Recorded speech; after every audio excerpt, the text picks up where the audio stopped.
Hi, Nick. How are you? Thank you very much for coming on the podcast. Hello, how are yourself? I'm doing quite well. Okay. Yeah, I'm good. Thank you very much for coming on. You're welcome. Pleased to be in. Yeah, so, okay, the first question I normally ask people is, how did you get into the industry and where did you grow up?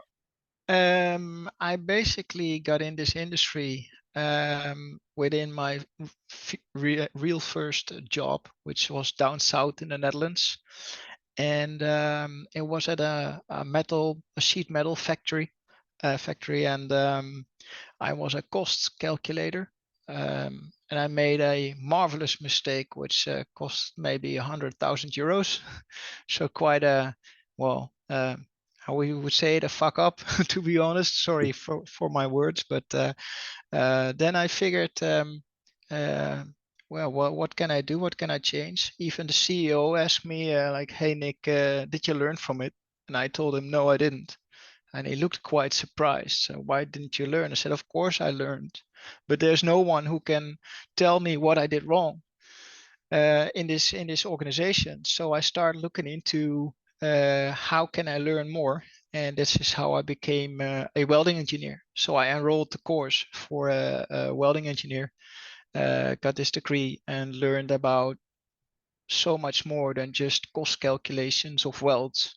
And I actually came into other people or learned other people throughout this course who were by far more interesting industries than just sheet metal factory that I was working in. So after the course, I stayed with that company for about 1.5 to 2 years, and then I moved to Saudi Arabia for 1 year. Did do a lot of welding engineering on vessel heads, pressure vessel heads. After that year, I was hired by Allseas, and this is basically the company where my knowledge about welding rapidly grew. And this is where I really gained the experience that I still use extensively today. And then in 2018, in June, I started my own company and worked on various projects in the offshore pipeline industry. Also structural works, and now I set up my own machine shop where I procured also some welding machines.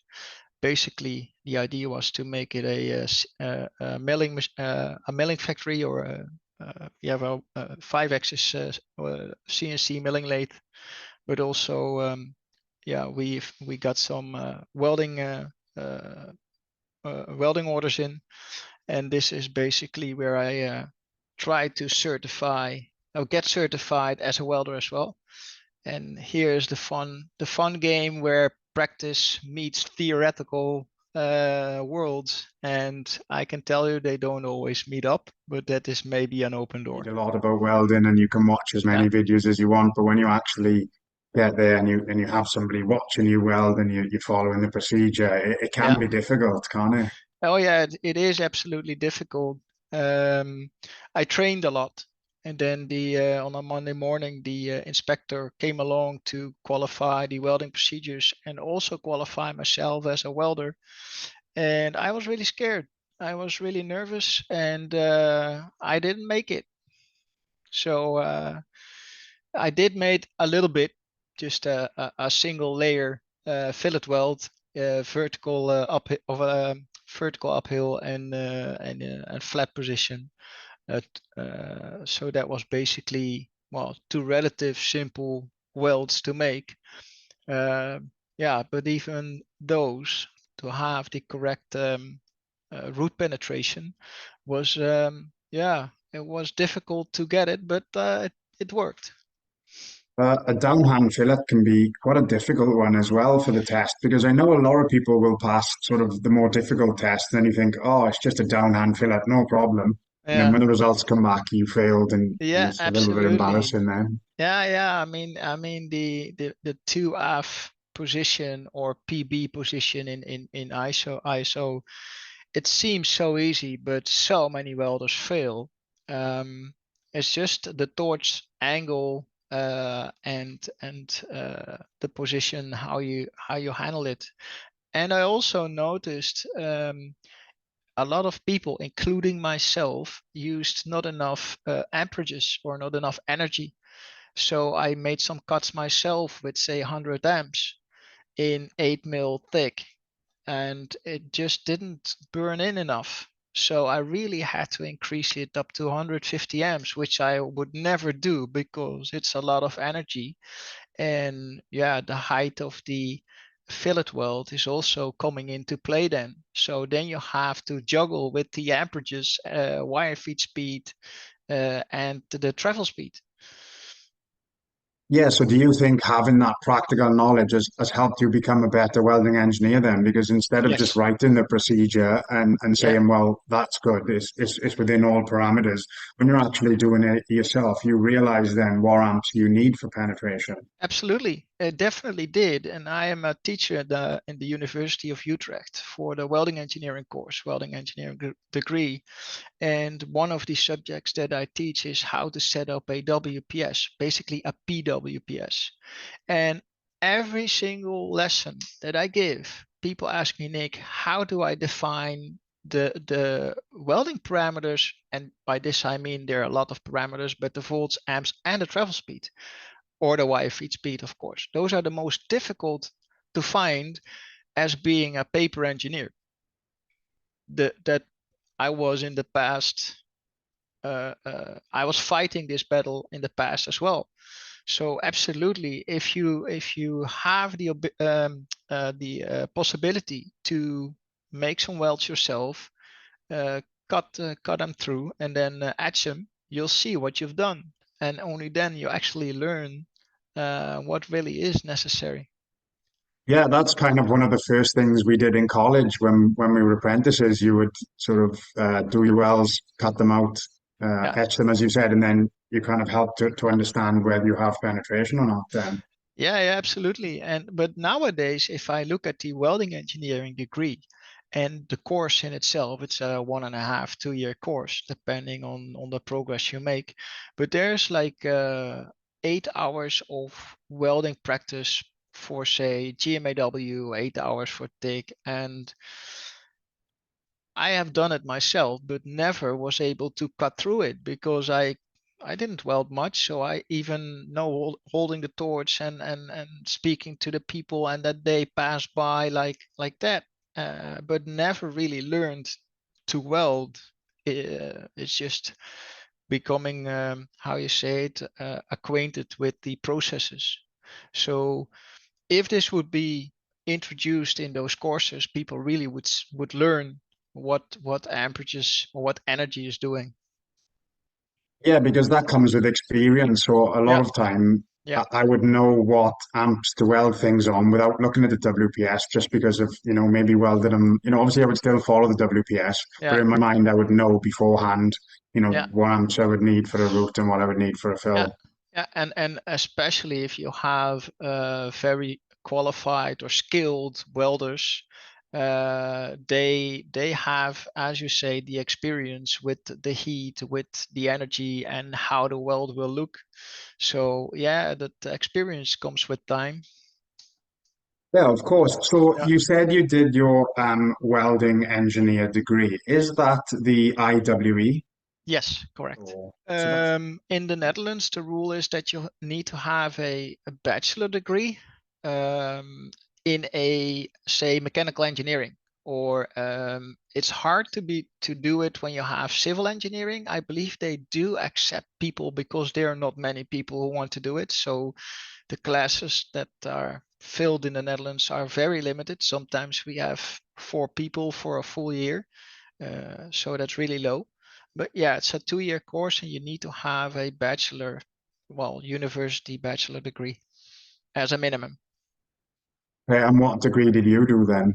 I had the mechanical engineering degree, bachelor, in the Netherlands. The back in that time, there were still like bachelor and master degree didn't really exist in the Netherlands. They named it differently because the bachelor degree, if I am correct, in universities is like, I believe, 4 or 3 years of study, and then you have another 2 years. In the Netherlands, it was a little bit different, but let's compare it with bachelor degree.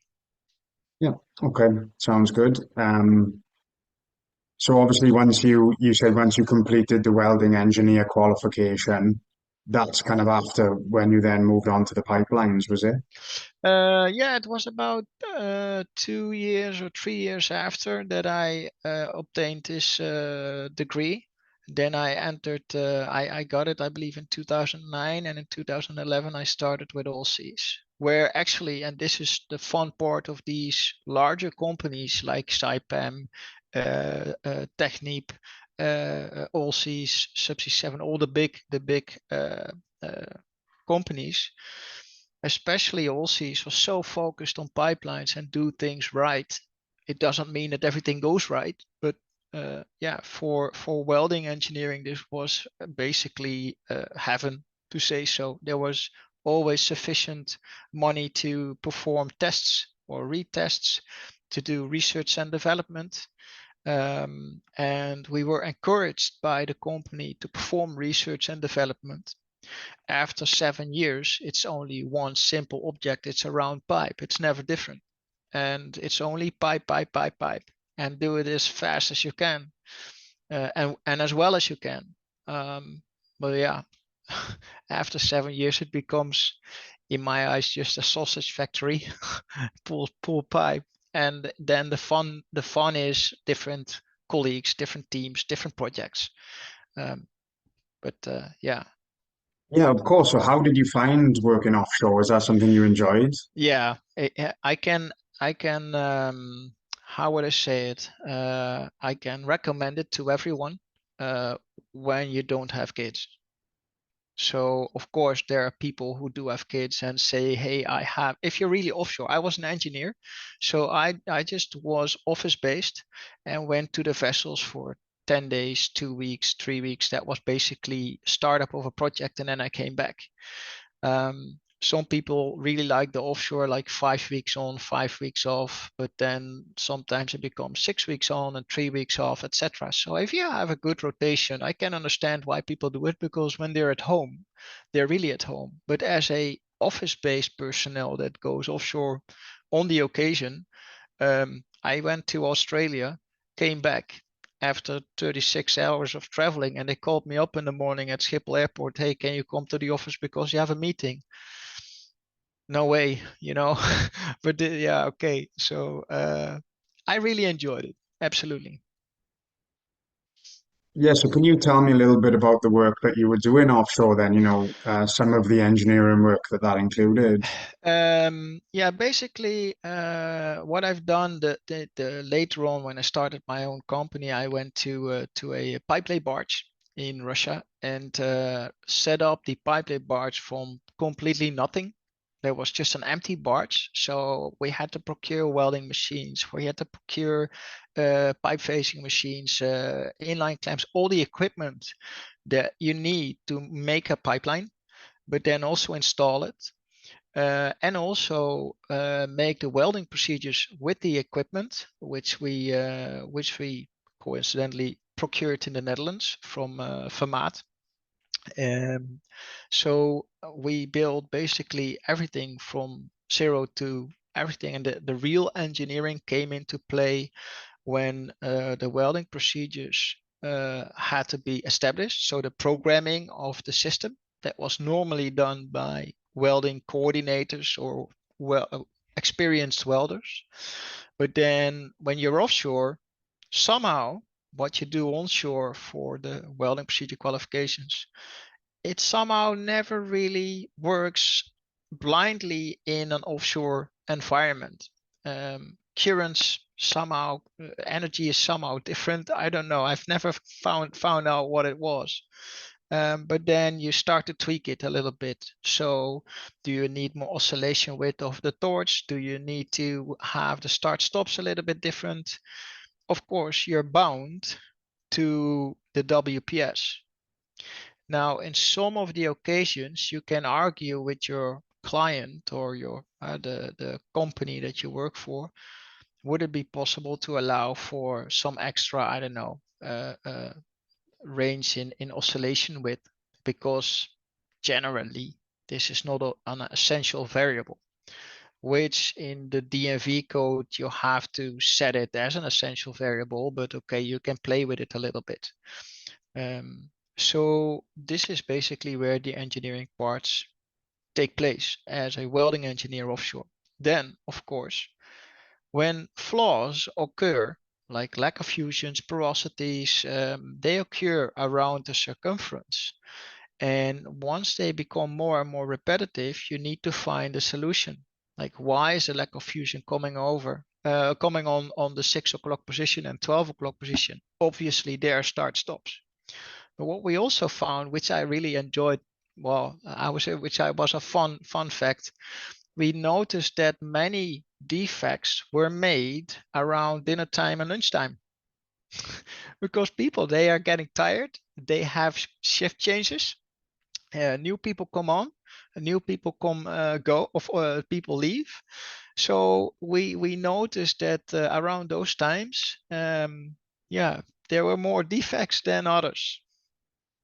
The thing is, especially if you are working long hours and you're working a 10 or 12-hour shift, Yeah, people do get tired, and obviously absolutely. that's when mistakes Yeah. happen then. Yeah, absolutely. And you see around 12 o'clock at night or 12 o'clock of morning when the shifts really start to become really tired, you see also that you find more defects. Um, Time to repair things take longer in those hours. So that was quite funny to yeah, to find out.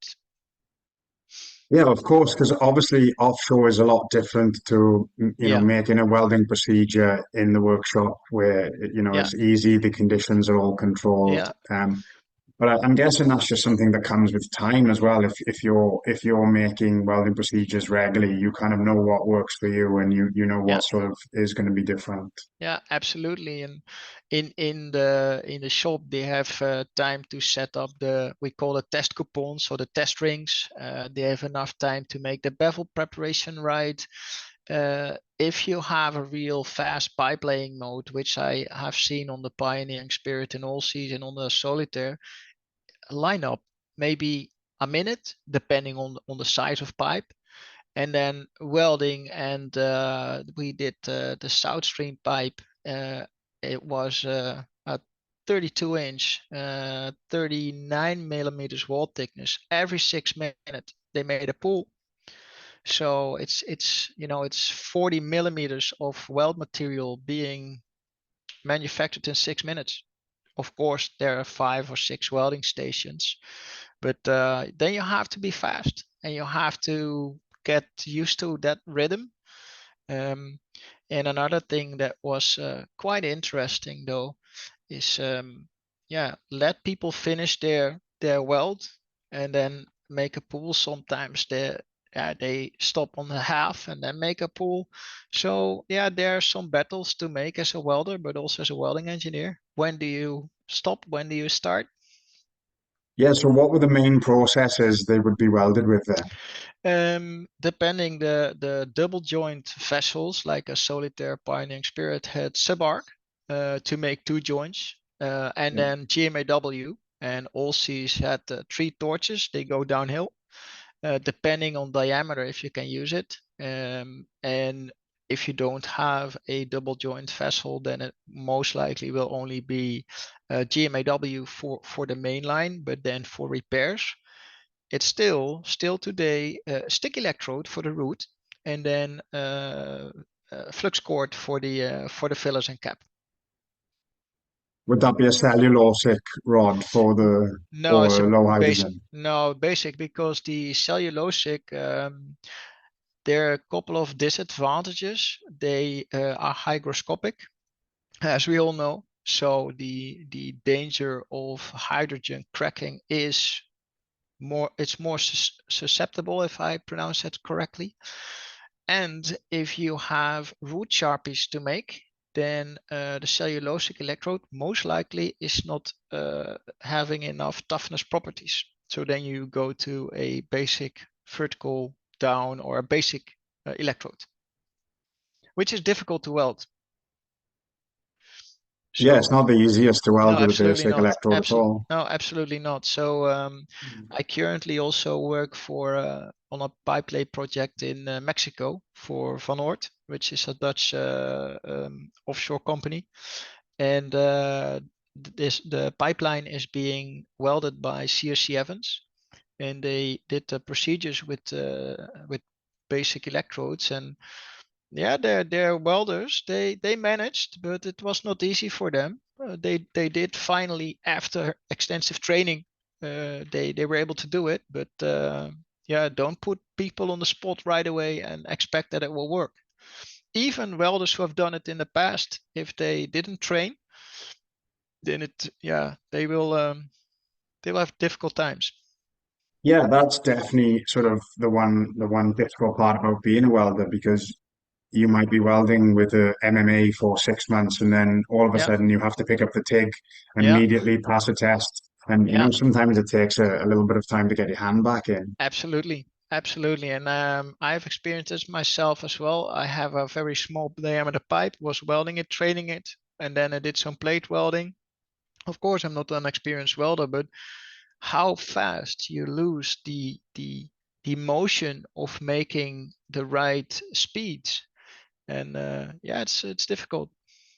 But also a smaller diameter pipe is probably harder to weld than a bigger diameter because you Yeah, have to change your angle quicker. And I remember when I was an apprentice, one of the older welders would always say to me, if you can weld a 2-inch pipe, you can weld a 30-inch pipe, because yeah, obviously it's probably the most difficult. yeah, absolutely. What would you say the biggest problems you found offshore were? The biggest problems I found offshore, um, in respect to technical aspects, is when you have a lot of defects like lack of fusions, which occur on sometimes irregular basis, but when they start to run into regular basis, okay, what is regular? We didn't define that, but 9 out of 10 times it was the bevel preparation, because the bevel was too wide or too narrow, and then uh, uh, when the torch oscillates, it has too much oscillation, uh, which can cause the welding tip to burn or explode into the bevel. But when the bevel top is too wide, there's a lot of lack of fusions.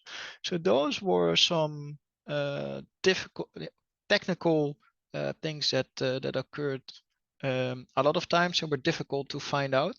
Um, but once we knew, hey, look at the bevel, that was a solution. And another one, which is, maybe if I tell this to people who work in the offshore, if you're onshore, you never get the full story what happened offshore. So to obtain correct information from a vessel is so difficult because there are many things in play. A pipe lay vessel needs to lay pipe. When they're laying still, everybody is raising their hand. Hey, what is going on? So then you start to dig into information, and everybody has their own version, their own words. Uh, so in Yeah. my experience, the only time you can trust it is when you're there yourself and be very clear in what you say and what you mean. Sometimes people refer to a repair, but then it's a cutout. But then they call it a cutout, but it's a cutoff, and a cutoff is a pipe which has a defect in the bead stall, the first station. For instance, you have a burn through, you can cut it off. The weld is not completed, so you don't count this as a completed weld. But when it's in station 6 with the NDT, it's scanned, it's incorrect, it has a flaw which is not acceptable to be repaired, then it's a cutout. So you have different um, words, which and not everybody is using them in the same way. So that's really difficult. Yeah, I can imagine because obviously communication is quite difficult as well, especially if Absolutely. you're working in different places all over the world, then Yeah. it's not always easy to communicate with people, is it? No, especially, and this is another thing.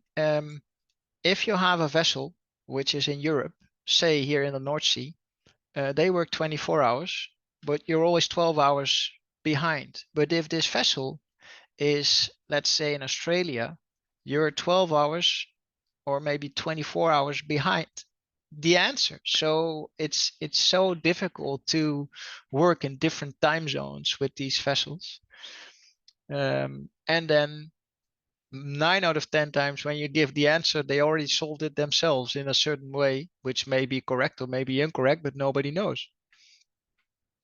Yeah, so is there sort of any sort of issues you've had with communication then sort of over the years? Yeah, absolutely. I worked with my Russian colleagues who I truly admire in the way how they work and how they do things, and I learned a lot from them. But there's a language barrier, like Russian and English doesn't really match up.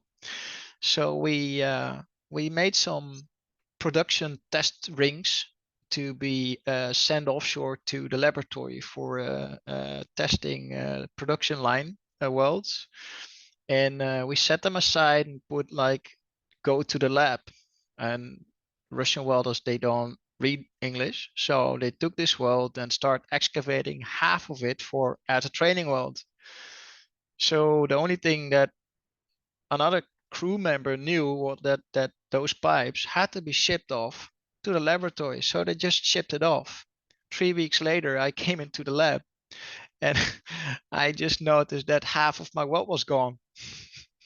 So he can do it all over again.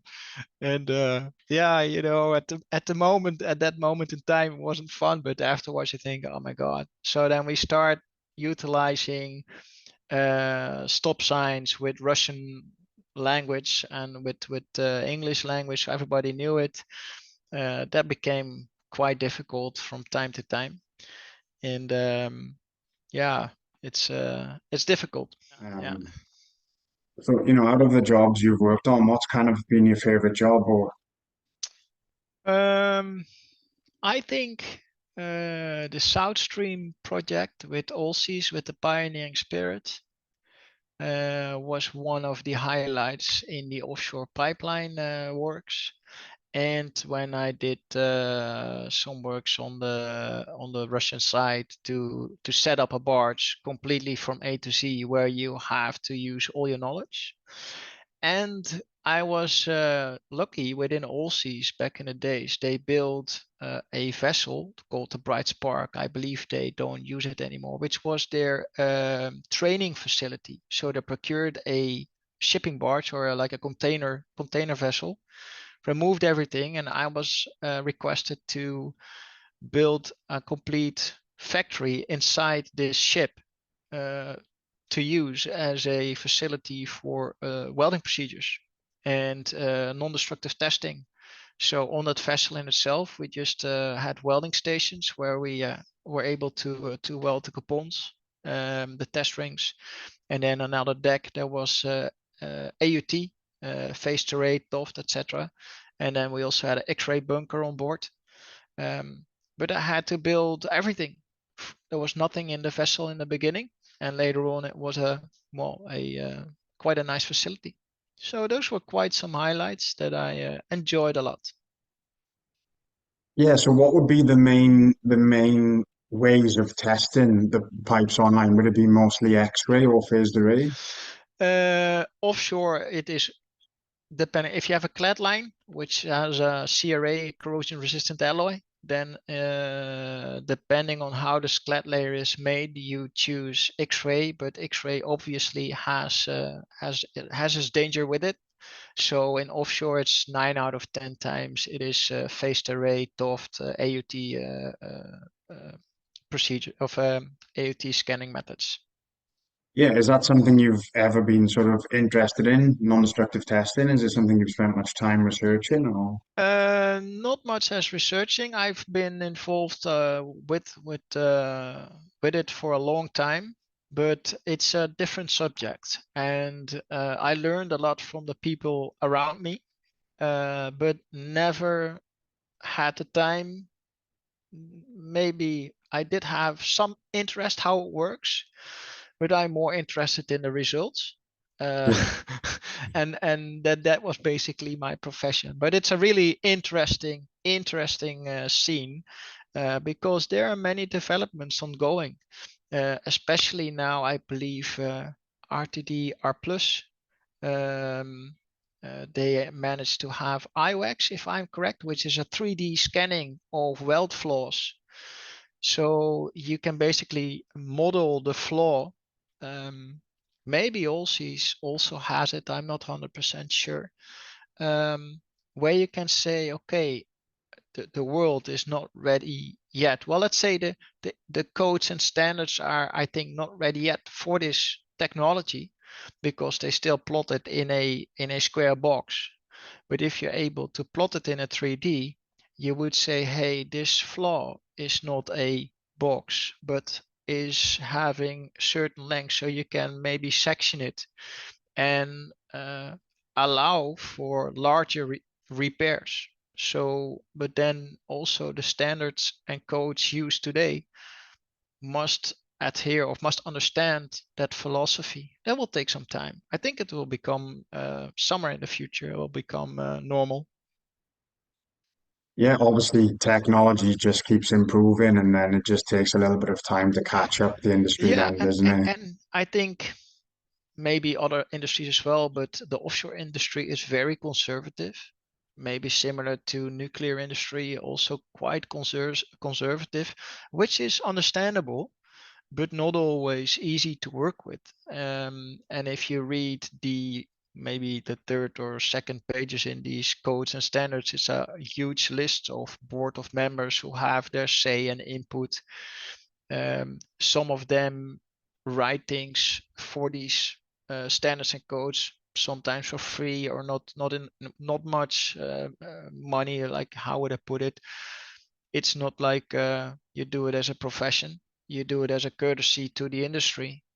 Sometimes some people do, of course, they have a job with those standards and codes, but yeah, it's difficult to find um, people who write it, and they have their opinions and they listen and learn along the route. So that takes time before everything is implemented. Yeah, of course. I know one thing you did mention to me was heat inputs. That was Yeah. something you said you wanted to have a bit of a chat about. So Yeah, heat input. I really love this discussion because it's a mathematical equation, and the equation is fairly simple. It's okay. I won't really. You have the amps times volts, and then you divide it by the travel speed, and that's basically okay. You have like a K factor, which is uh, for all the heat you lose during welding, and it varies from different welding processes. But in this equation, um, if you have a measurement, let's just take one simple fillet weld in a PB position, 300 mil, 350 millimeters, welder qualification and procedure qualification. Your measurement range for voltage won't be that much. Say 20, 22 volts, 23 volts. Maybe you have 200 amps to 230 amps. What digits do you take to calculate the heat input?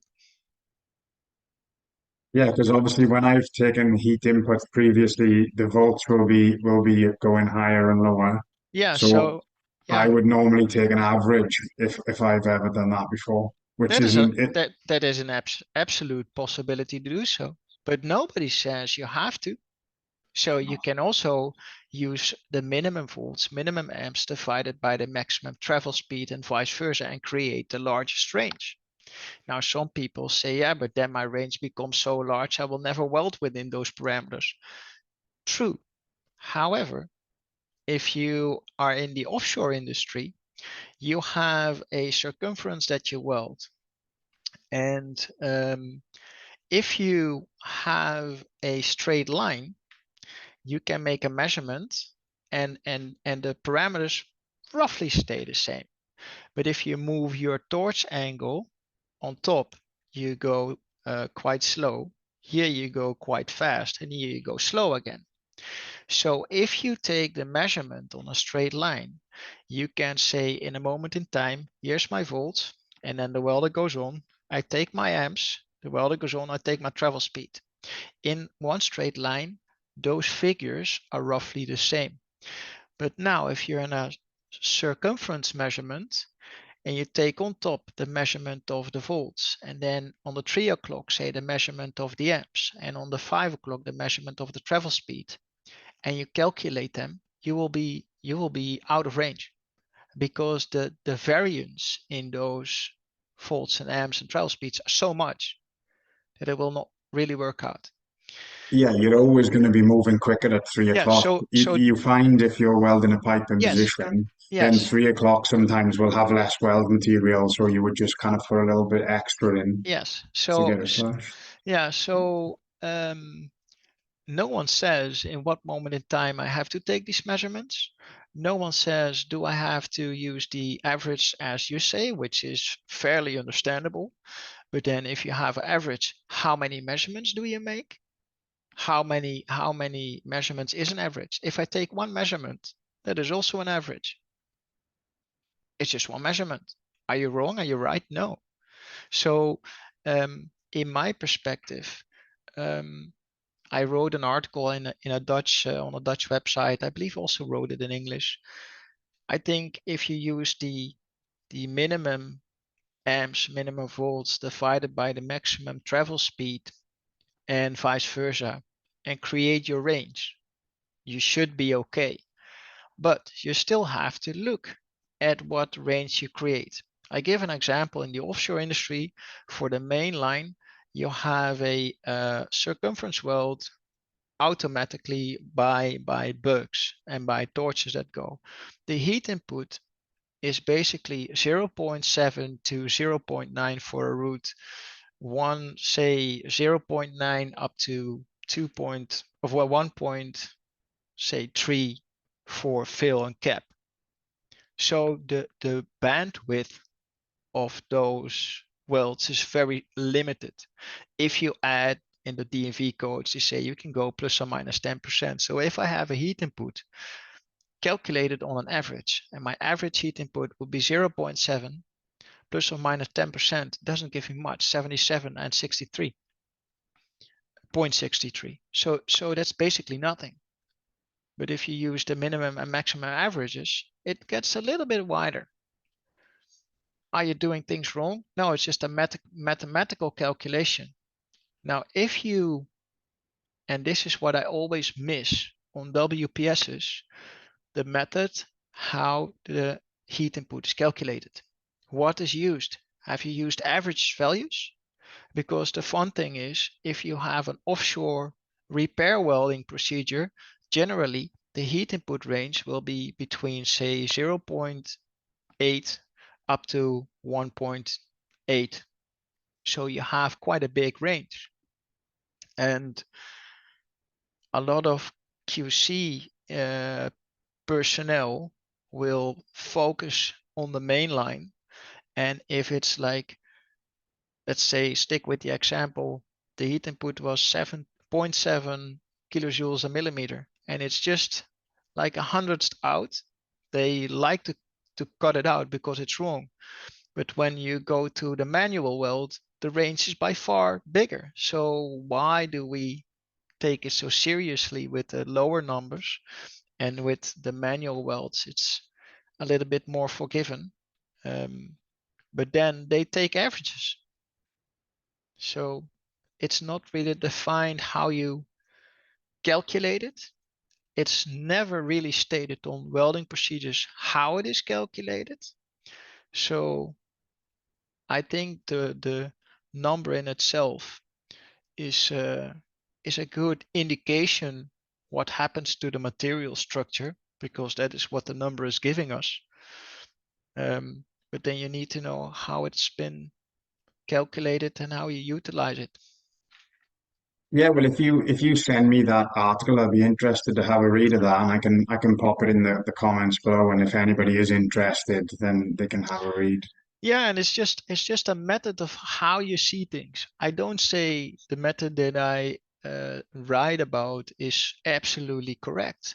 No, seriously not. If you are always used to calculate on average, by all means do so. Keep it as such. But then inform the people who are coming after you how you have done it, and that is the way to do it, because then you stick with the same plan. And this is where the QC, let's say the ISO codes 9001 and 3834-2 say, okay, you set it up how you do it. And if you just transfer it to another company, that's fine, but then you'll have to maintain the same system. And this is really critical in my point of view. And then the K factor is another thing. Um, I I generally don't use it because it's just multiplying by whatever factor you use. Why would you? Um, People say, but then you understand what the material structure is doing. Yes, but this is why you have a welding procedure qualification. Otherwise, you don't measure it because you need to understand it. If you don't have any restrictions on toughness properties, hardness properties, etc., you don't need to do a welding procedure qualification. It will be a waste of money. So the energy you put in, and if you multiply it by 0.8, 0.6, it doesn't matter because it's just the energy you have put in and it's been tested and it shows if the results are acceptable, then it doesn't matter if you have multiplied it or not. So for me, this is also critical. Sometimes people state it on the WPS, but often it's not even stated if it has been used.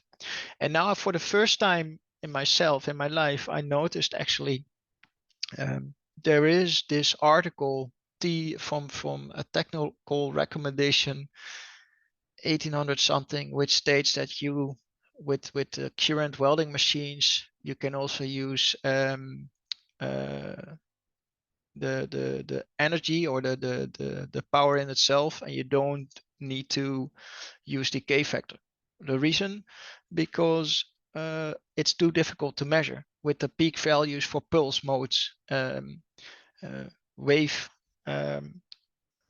I have to recall. I don't recall it exactly. Wave controlled welding machines. So they state you don't need to use this K factor. So I did a pulse welding procedure for my fillet weld. And on the ALX machine from the validation company that I use, there are multiple companies, but I like their equipment. It showed the heat input being 0.8, but then it showed the heat input of the pulse parameters, which became 1.2, which does measure the peak currents of 250 amps and the background current of 50 amps, what I used in my welding process. But the peaks are much more than the background current. So the energy I put in is more often a 250 amp, and it drops down to 50 amps, and it goes up and down really rapidly. If you use let's say the average values measured by the ALX recorders, the heat input is much lower than the pulse heat input calculation. So yeah, that is a interesting topic, and a lot of discussions ongoing, to be honest. Okay, yeah. So how do you find working for yourself now and having your own company? Um, yeah, I just really enjoy the fact that it took some time. It took some time, but now I can say, okay, this is where I want to go. This is the route I want to plan for myself. And having the freedom in your mind to do whatever you want to do, and do right the way you think it's right, is marvelous. So I really enjoyed companies like Allseas. I also enjoyed my first company where I worked. They had good visions, and I think they really motivated people. Um, but you come across in your career, you come across moments that people will not let you grow, or companies will not let you grow because they think differently. And that's not right, it's not wrong, they just think differently. And that is every single time when I made a career move. Basically, I struggled with myself and I struggled with the company. And the struggling with myself was, do I envision myself here for another 5 years or another 10, or do I want to retire with this company? With Allseas, I always had this vision, okay, I can work here for decades because it's such a fun and great environment to work in. But then in the end, it turned out that it is continuously the same. Nowadays, I think I left Allseas in 2018.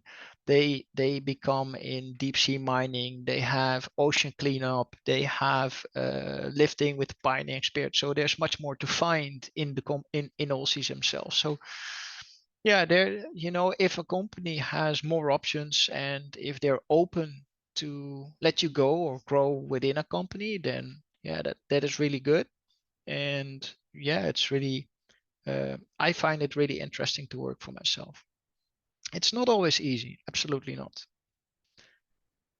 No, look, it's the same as anything. You have good days and you have bad Abs- days. But Absolutely.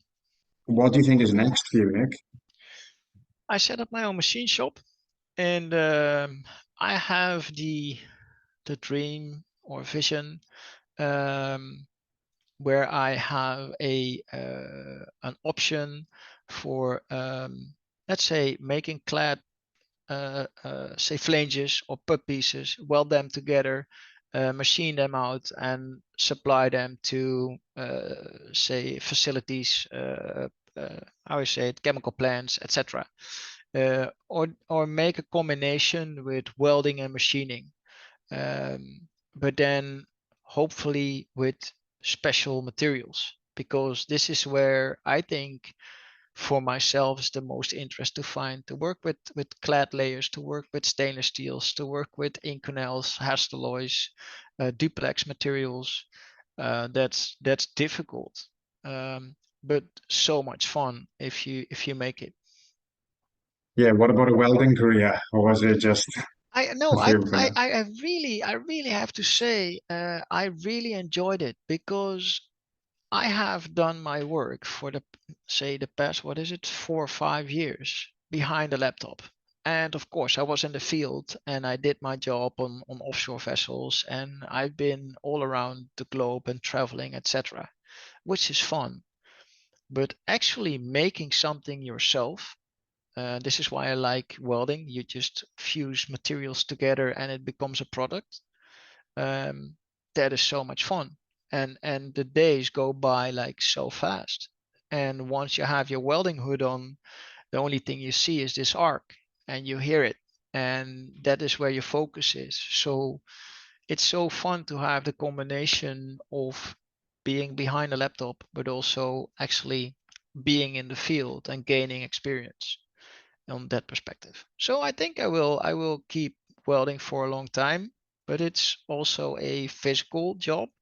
A lot of people stop welding because they get yeah in how you say it, physically less fit or difficult to do it. But yeah, as long as I can do it, I think I will keep doing it. Yeah, look, sort of any job that involves manual labor, it's always going to be testing on your body, especially Yeah. as you get older. I always find it a bit mad when you see kind of welders who are still 60, 70 years of age still going. And I think, I hope I'm that well at that Yeah, yeah. age. Yeah, I admire them that they still have the ability to do it, that their vision allows them to do so. Of course, your eyes, you need your hands. Um, and yeah, let's be honest, it's not always the most healthiest job in the world. So yeah, if you have the correct PPE and if your facility has the correct how I say it, fume extraction and etc., then it's okay, then it's safe to work. But yeah, in a lot of places it's not. If you go into confined spaces, etc., danger is there. So it's not an easy job, absolutely not. And if you do it until your 60s, 70s, it's quite impressive. Yeah, well, we've touched on physical health, but mental health is quite a big topic at the moment in the industry, and Mhm. obviously rightly so. Yeah, I've been working offshore, say the last couple of years, and then it was to I left my home and said to my wife, "Okay, I'll be back in 10 days," and came back 3 months later, 19 hours a day, sometimes even 28 hours. I longest run I made is 65 hours. Yeah, and then you cannot talk anymore, and then you have seen people 3 shifts in a row, and finally some people kick you to bed. Um, but yeah, I think the thing is nowadays is that we want in everything right now, immediately. We have no patience anymore. Um, I myself have 2 kids. They're quite well. They're 3 years old and 8 months old, so they need some attention. Um, but yeah, I think having enough sleep is difficult with kids from time to time. But when you manage to sleep, your mental state will become a little bit better. Um, work out, run, exercise, become healthy. I have I've signed up for a marathon and started training a little bit. Um, I noticed that if your physical condition is good, then it's much more easier to withstand any things that are not going right. What I've noticed when I came offshore, I was a welding engineer and I came home on Sunday morning.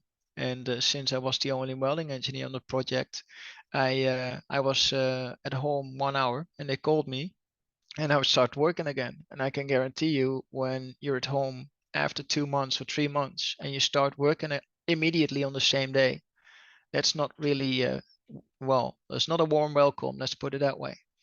So what I learned is that if I have someone next to me, like another welding engineer on the project, I may not have 8 hours a day, but I may have four. My colleague may have four. We both have a job, and you just can pass on information. And later on that project, someone came along who I knew quite well, and we shared everything we had, all the data, the raw data, every information that I had built up. I said, here you have it. This is how I work with it. If you want to improve it, go ahead. And that worked out so well. So you see a lot of people who are self-employed, also in my industry, holding tight to their own little network of customers because they trust them. They trust the welding engineer that they hire. They don't trust other people. But since there's quite a need for welding inspectors, welding engineers, sharing sharing that network will pay off in the long run, provided that you have honest people.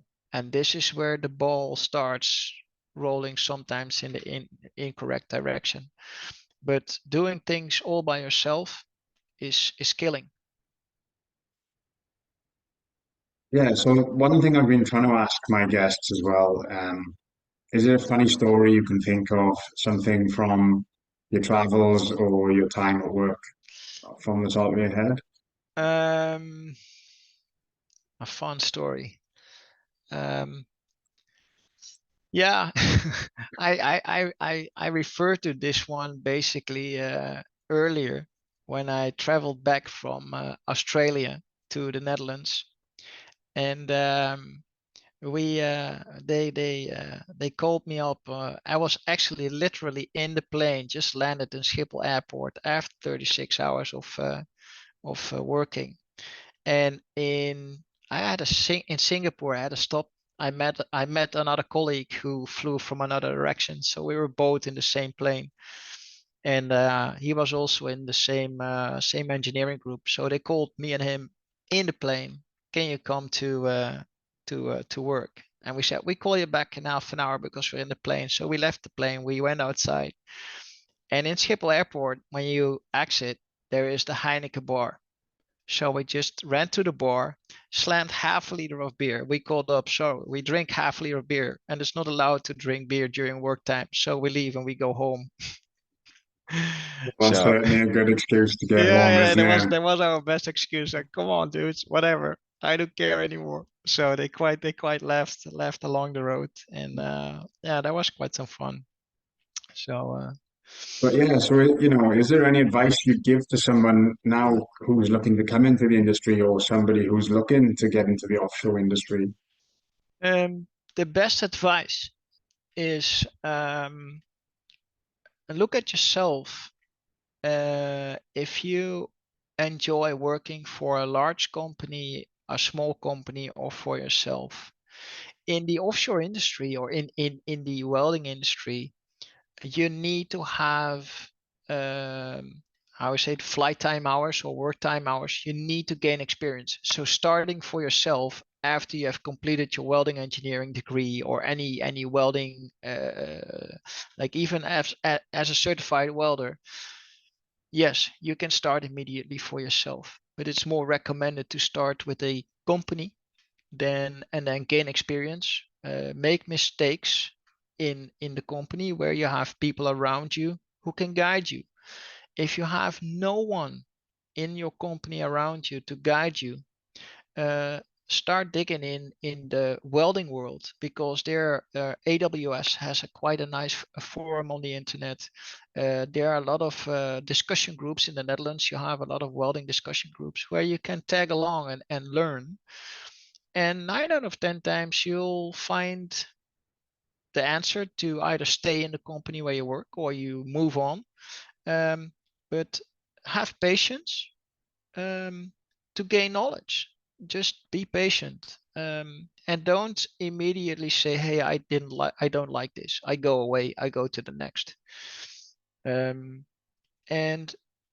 the fun thing with small companies is that you are exposed to quite a lot of job functions.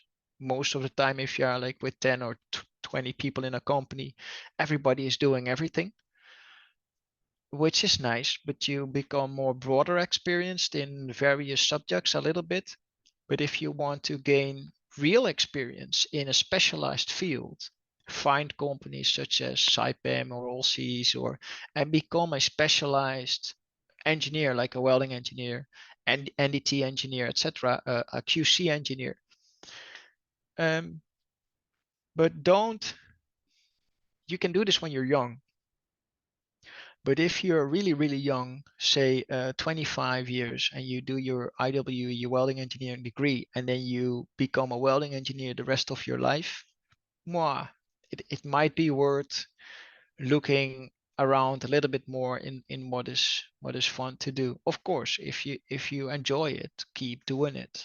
But I learned that have a specialization and not just become a manager of something, but being a welding engineer really have given me opportunities that are unbeyond and unbelievable. So yeah, find something that you like and then just be the best at it.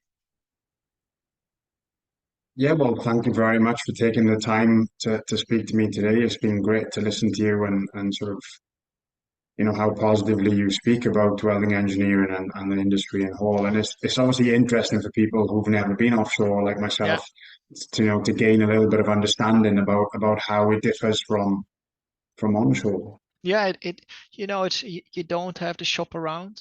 Um, uh, Internet is not always available, so you have to rely on yourself.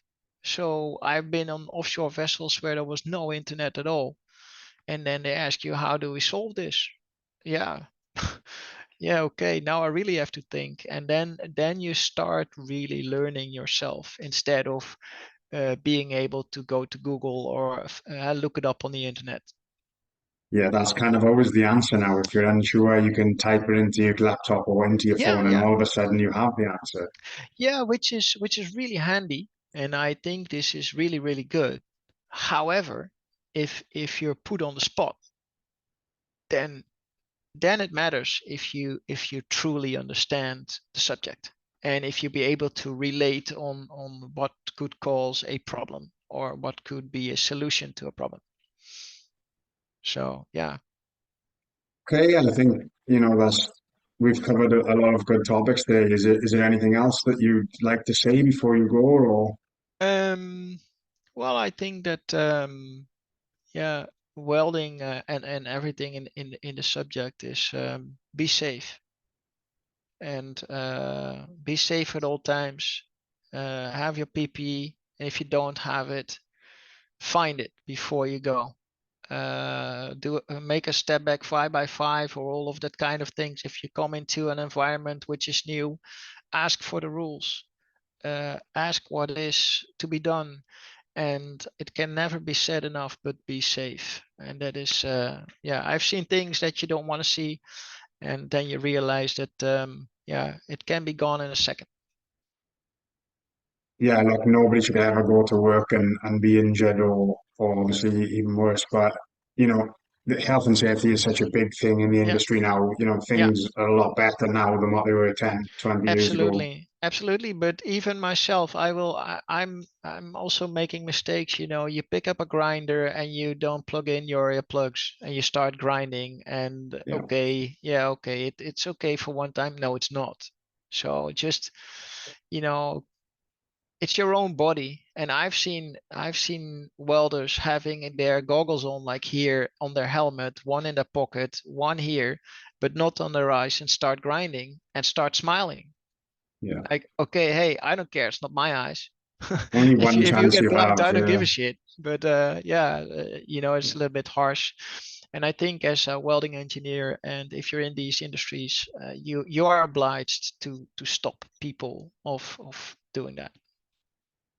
You have a responsibility to yourself, but to Yes, others as well. So you should never be absolutely. afraid to stop someone and say, you should have your hard hat Yeah, on or you should have yeah, your glasses on. absolutely.